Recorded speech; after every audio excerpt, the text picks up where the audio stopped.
actually.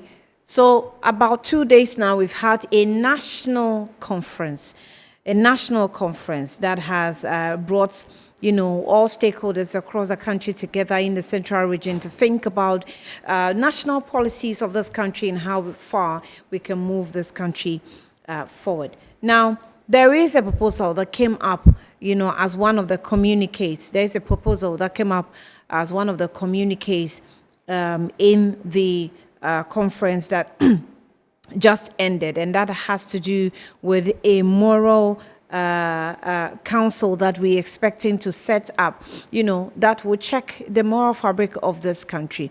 It's going to be something like, the Peace Council and other stuff. So we'll see, how that will go. But this afternoon, I'll have a conversation on this proposal. Remember, it's just a proposal. So we're now yet to unpack what this proposal really is about. Kojo Esiamado is a lead advocate for Social Watch Africa and a governance analyst as well. Anis Hafa is an educationist, economist, and an author too. One of the persons that were on board in this proposal is Dr. Eric Odrosai.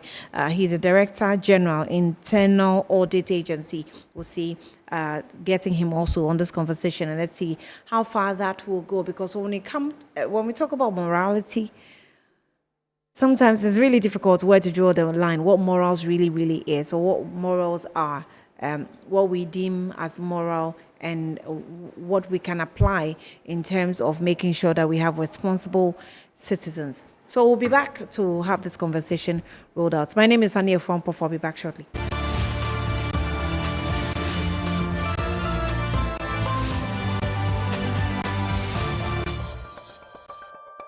All right, you're welcome back. Apologies for the late comeback, and that's for over a technical hitch. But let's go into the issues for today. So I earlier on told you how a national conference was held based on, what stakeholders in this country have actually gone to stay in the central region to discuss about the country policies that will help us move forward. And we had various institutions from the religious bodies, from politicians, from security agencies, and from all other stakeholders that matter gathering. And now there's a communique that came out. The communique actually says that on the first ever National Development Conference on the theme Moral Vision and National Development held at the Pentecost Movement Center from the 26th to 27th of July 2023. So just so you know, it ended yesterday. Now, it says that having taken cognizance of the decaying nature of moral issues in Ghana and its impact on the national development, and disheartened by the short-sightedness of policy development and implementation, rooted by partisan party manifestos, and instead of national planning, observe as follows. 1, that the moral character of the nation has dipped as evidence in the increasing inefficient leadership at the levels such as family chieftaincy, religious, political degradation of the environment, lack of integrity, disrespect and public discourse, corruption, lack of patriotism, and voluntarism in Ghana. Now, these and more. And it goes on to say we recognize, and then we have other sub-captions as well, but there are also more, a communique that came out in terms of proposals that have come, and we're expecting to have maybe a moral council set up like, the Peace Council and stuff like that. But on that note, we want to speak with some of our analysts to help us understand exactly what's going on in the country when it comes to councils, committees that helps us build the nation. And Kojo Esiamado is lead advocate, Social Watch Africa, and also a governance analyst. Kojo, thank you for your time, and we apologize for the late comeback so that we can have a talk with you before we can wrap up on the program. You're welcome. Thank you very much, Annie. Right, good afternoon to you. I hope you're doing well. Well, yeah. Firstly, I hope you heard about this Pentecost organized program that took all stakeholders across the country to the central region. And what's your first take on it? I would say good afternoon to our viewers. I would say that congratulations to the Church of Pentecost for taking this initiative. The leadership, together with all stakeholders who conveyed, with the Chief Justice, with the Speaker of Parliament, and then ex-President Kufuor, together with His Excellency Bawumia, and all other stakeholders who contributed to the success of the conference. So congratulations to the Church of Pentecost.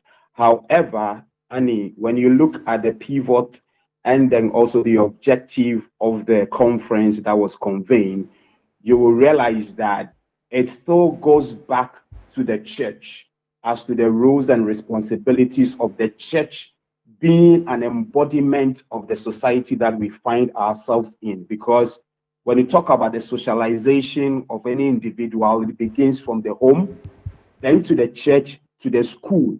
So it means that every value that is imbibed in every individual within a setting, it's also take predominance by these three pillars of society. So if this conference has been held and these are the various thematic areas and then also proposals that have been made, I would say that the fingers also need to be pointed back to the church because it's a key stakeholder in building the moral fiber of every community. Annie. So Kojo, let's find out from you. We have, on several occasions in various governments, we have tried to set up or we've tried to put together a national plan. And in fact, we spend a lot of money and months and time trying to organize this. And every time governments take over, it seems to be rubbished, right? And that is why we have dragged our way to this point. We have a constitutional review committee whose work is now gathering dust. We are not sure what to do. And then we are now organizing, what's it called? National conferences to still sit and talk. Do you think that it is something that will yield any results at all? Annie, it's being results oriented.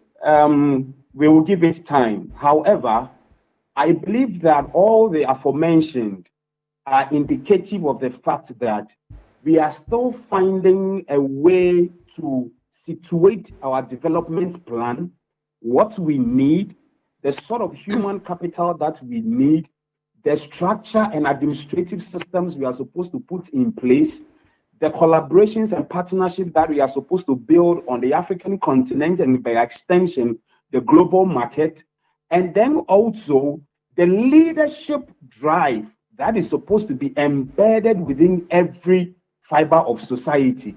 Then the spirit of patriotism.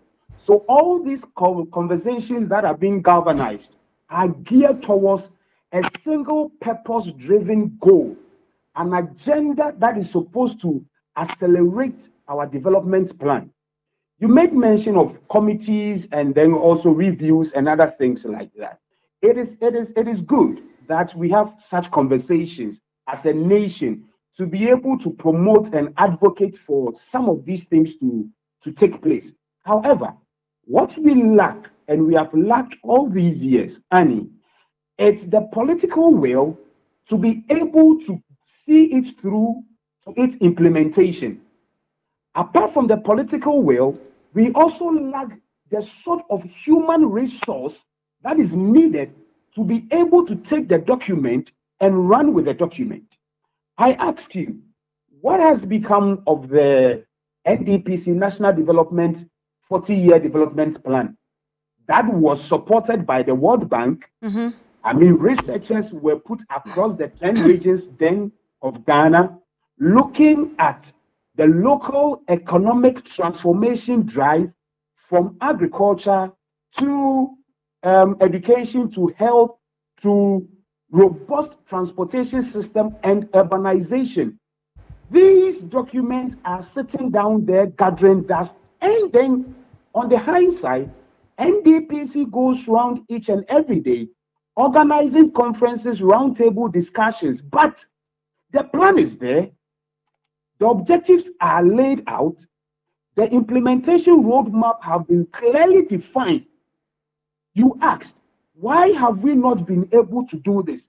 We have not been able to do this because our development orientation is hinged on political party manifestos. Our development orientation is hinged on political party manifestos. Yeah. So it is what the various political parties say on the various campaign platforms that gives the electorate or the voter the confidence to go to the polls and vote against or vote for a political party.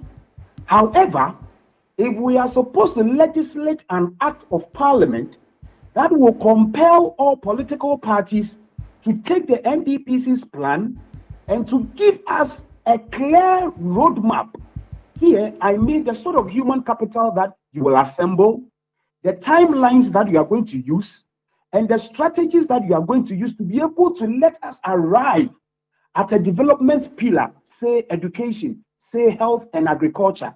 If we are supposed to do this and abolish the political party manifesto system, I believe that such sideline conferences and conversations and roundtable discussions that hitherto push us in driving at our national plan will all be put together within the national development plan. Other than that, we will keep on going in circles and coming back to the same thing that we have not been able to do. So an act of parliament that will compel all political parties to abide by the NDPC's 40-year development plan. Annie.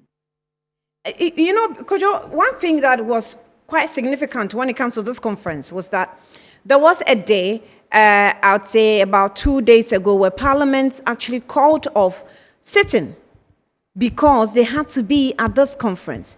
That's how much and how far we sacrifice for the sit down and talk over tea when it comes to planning these activities. And then it will get to a time, like you've mentioned a couple of them, we will finish, as I have the communique in front of me, we'll put it on the, on the desk, and then it will gather dust.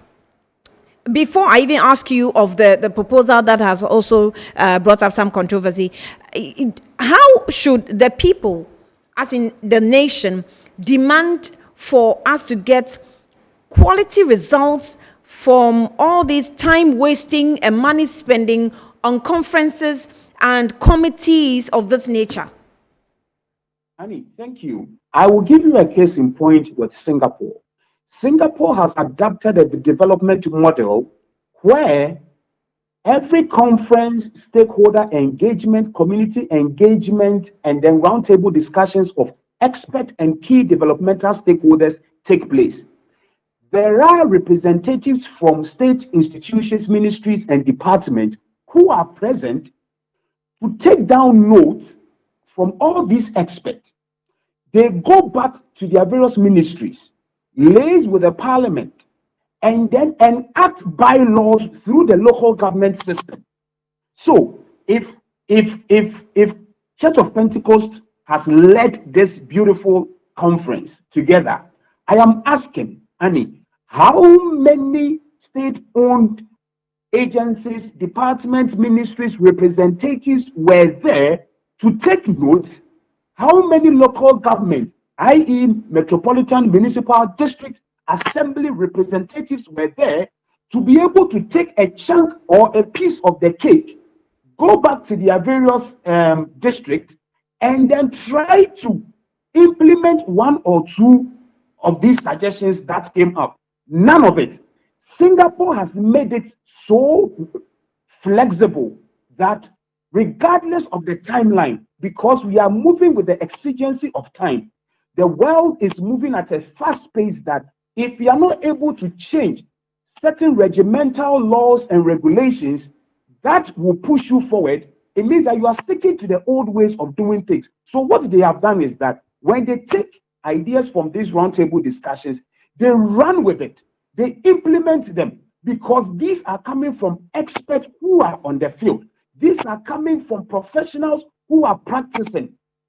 Here, what we do basically is to just meet, go have that conversation, take pictures, and then go back home and go back to the old way of doing things. The old way of doing things has never helped us, because you remember in the early 90s, when the World Bank and other Bretton Woods institutions suggested the structural adjustment program, to make the government system more accountable and result-oriented because of the funds that they realize that they are pushing into the African economy, but they are not getting exactly the impact and results thereof. They decided to restructure our governance system and especially our model of doing business with government agencies. What has become of it? We are still stuck to the old model of doing things. Where we can move from is to have more enlightened citizenry. Citizenry who can question. That is a little will be looked at in the near medium term, not in the short term, because in the short term, well, we have people who are educated, but obviously in the minority, minority cannot really force so much, voices not being heard, and leaders continue to do things, waste our money, waste our time. I mean, I'm not sure how in the short possible time we can get things to work. It's a good conference, yes, but will it be good if it yields no results? So in the immediate short term, what can we do? Annie, in the immediate short term, people must be aware that there is a system called good governance system. When you are aware, you know the tenets of good governance, you know the tenets of leadership. When you are made aware about this, then you'll be able to analyze the shortfalls thereof. Then you'll be able to advocate and promote for the well-being of society. You see, when we feel that we can build systems without a well-programmed human capital, and we have failed. All that is going on is to build systems. But today, you and I are on social media. A lot of people are asking that we are grateful for the refurbishment of the Kwame Nkrumah Mausoleum. What people are asking is the maintenance culture, meaning that there are a group of people who recognize that before we will be able to attain our development and sustain the things we have, the minds and then also the attitude, behavioral system must be able to change within the Ghanaian context. So if we are aware in the immediate term, people must be aware. When you are aware, you'll be able to question the status quo. You'll be able to question your MP. You'll be able to question your MMDCEs. And you'll be able to question the politician who comes to you to seek for your vote. When he buys you a piece of cloth, when he buys you an outboard motor, you tell him that for how long is he going to be able to provide all these materials if he has not been able to put together systems to develop you the human capital to be able to make money on your own. So yes, it is a long term, but if we are not able to recognize that the human capital is the tool for the social economic development that we have, for that matter, we must be able to equip the human capital. And all the skyscrapers, all the roads, all the infrastructure from the executives to the judiciary to parliament, everything will collapse from the media landscape and all the institutions that we've been able to put together. If the people are not aware, know their roles and responsibilities to be able to fall in line and align with the development plans, and in the immediate, short term and long term, we have failed because we've not been able to groom our own people to take leadership roles in Ghana. Annie. Now let's go to the issue of the proposal of setting up a council of moral and integrity. That is the National Moral and Integrity Council, NMIC. It says that with a stature like that of the Peace Council, according to the groups, the moral character of the nation has dipped at all levels. Hence, the need for the establishment of an NMIC to curb social vices. The group believes that the NMIC will help in the processes of restoration of generations of decay and moral decadence that Ghana has experienced over the years. This was contained in a communique issued, by the group, the clergy, on the other groups during the first National Development Conference. And in addition to this, they are asking for this conference to be held at least once a year, make it an annual conference that will, restore the moral fabric of this country. Now, my question really is, if we're building a nation, usually the focus is on the younger generation, those in school, the students. We had, what's it called?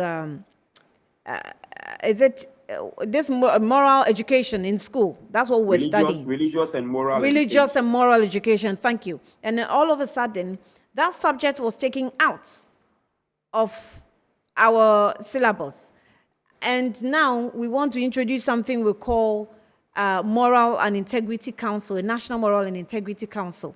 We have the Peace Council, we have the Civic Education Committee, we have various institutions that are responsible for teaching morals, making sure that the legal laws are also implemented, that if you break the rules and all that, so many of them, which countries also come to Ghana to learn.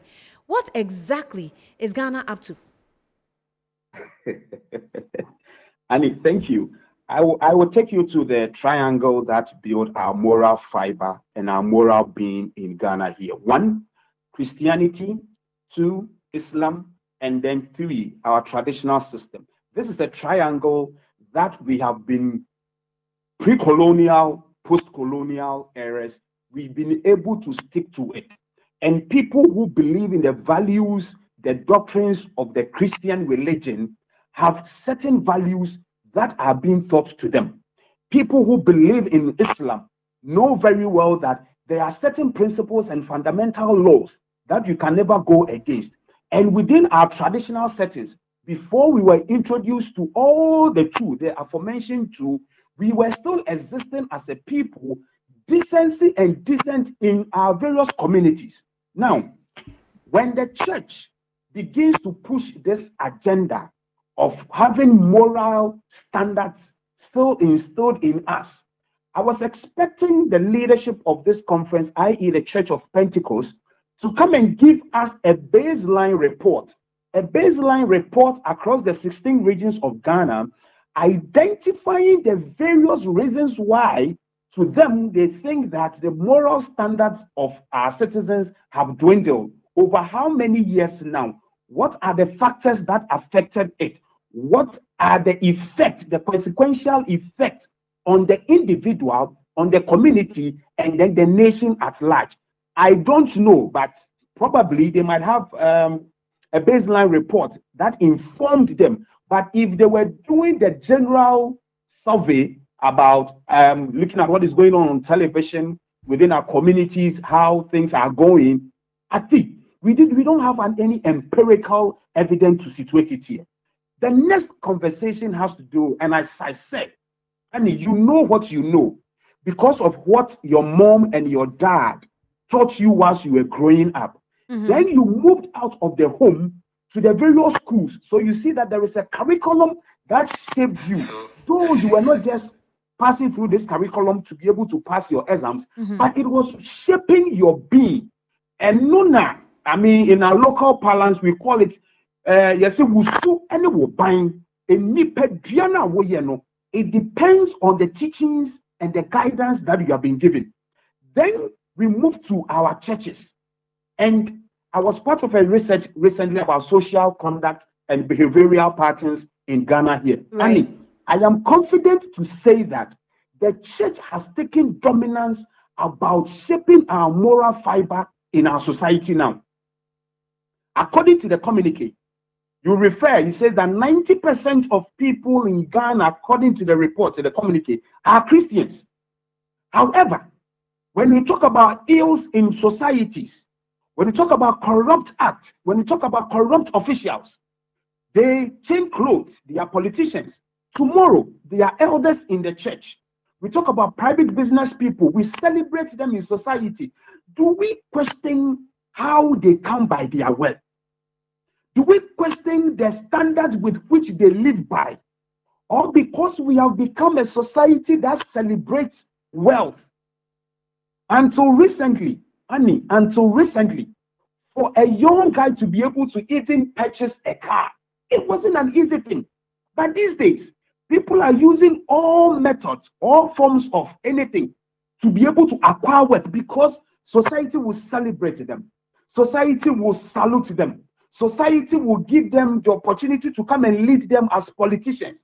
However, the church is the one supposed to condemn them. Look around.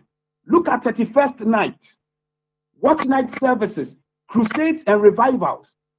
Which of them do not have the theme about being wealthy at all? They are all talking about wealth creation.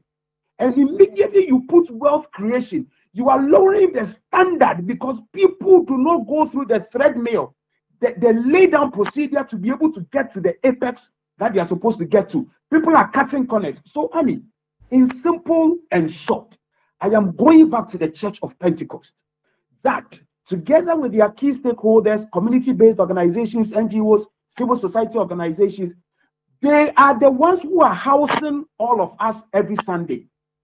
They are the ones who are housing all of us every midweek service. They should check their thematic areas of preaching, their messages to us. It is their messages that will curb and shape us. They will shape our behavior. They will shape our thinking. They will shape our relationship that we share with other people. They will be able to shape our leadership qualities and how we are patriotic towards Ghana as a whole. So is it maybe if you're looking at it maybe by the script or the spirit of the proposal, if we have to have a national moral and integrity council, is it something that we should consider? No, Annie, we shouldn't. We shouldn't consider that. I believe that probably the Church of Pentecost wants to situate itself as a very key stakeholder in the development of Ghana, which they have over the years. I don't begrudge them on that. But on this proposal, I beg to differ that there is no need for us to have a national council for moral standards, whatever. What we need is for the churches, the mosques, and the schools to have well-structured programs, teachings, biblical teachings, to be able to change us. Now, it is supposed to be a bottom-up approach, behavioral change, bottom-up approach. If it is well with the family, if it is well within the school, if it is well within the churches, they are teaching us standardized way of doing things. They are teaching us, and they listed some of the things: corruption, humility, whatever, thievery, and all those things. If we are being taught in and we are being guided at home, in the church, in the schools, Annie, when we have that bottom-up approach, you will see that it will take that cascading effect, that there wouldn't be any need for you to set a centralized council to be able to guide and direct the moral conduct of people. Kojo, then we can say that, the proposal can be considered. Like I said, the council is not set up well. It can be considered. But like I said, others are also looking at the spirit of the proposal, which means that if we're looking at morals and what's it? National Moral and Council. Leadership Council. Yes, we can, infuse the basis of it into the other councils that are already established, like the Peace Council. So we can have the Peace and Moral Council, and not necessarily have a separate council, because in the proposal it says that we should have a council like the Peace Council. So that's like, it's proposing something different. But I'm saying, well, if we have the civic education there, it's supposed to be teaching us almost everything, so including morals, and we have the Peace Council. Why can't we infuse factors that will form the basis for which this council will be set up into those councils, so they add more responsibilities to their work? Because sometimes we're even calling for Peace Council when issues happen and you don't see them, you don't hear from them. It's almost as though their work is not enough. Annie, I'm glad you closed your statement on that. Do you know that we have Ministry of Chieftaincy and Religious Affairs in Ghana here? Now, if I should ask rhetorically to ask people what are the guidelines and then the action plan or plan of action for the Ministry of Chieftaincy and Religious Affairs with regards to the dwindling nature of our moral standards in Ghana, I don't know if I will get anything of that sort. Last time, the NCCE director was on media tour, and she said that they lack the resources to be able to go around, and educate Ghanaians on their civic rights and other issues that are supposed to be their mandate. These institutions are already there. We are good at duplicating institutions who have similar roles and then also objectives, but nothing is done. On the flip side, one person can be confident to say that it is a way of creating employment for other people. What have we seen? Until elections are nearing, until campaign seasons and political personalities and figures try to go toe to toe with each other, until then, Annie, do you hear of the Peace Council? Right. Until then, we don't hear of Peace Council.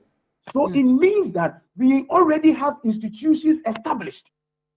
What we need to do is to reinforce and give them the needed support, whether as a general society or political will, resources for them to be able to go and execute their mandate as prescribed by the Act of Parliament that established them, and by extension, the 1992 Constitution. Until then, we set up parallel institutions, councils, organizations, and we'll be lost in the waters because another council is doing this in the northern belt of Ghana, another council is doing this at the southern belt of Ghana, and they are all not running concurrently. Everybody wants to do something so that they will get the needed funding for certain allowances and hotel bills, and then their per diems will be able to be paid to them. But the actual reality on the grounds is that it is not taking any effect. So let us use already the existing ones. The mosques, change your preaching. Churches, change your preaching. Homes, let us have standards at home. And the schools, let us bring back the religious and moral education that was able to tune us to become human resource capitals who will grow up to become the leaders that the Church of Pentecost is promoting. But in any case, Annie, they are saying that we're doing this annually. It is a wake-up call. If every year we have these conferences going on, it's going to be a wake-up call to us that, hey, there is something of this and everybody's supposed to live up to that standard. But setting up a council is a no-no for me, Annie. Kojo, I'm grateful for spending some time with me and apologize for the delay in getting to you. Kojo Esiama Ado is a lead advocate for Social Watch Africa and also a governance analyst coming through.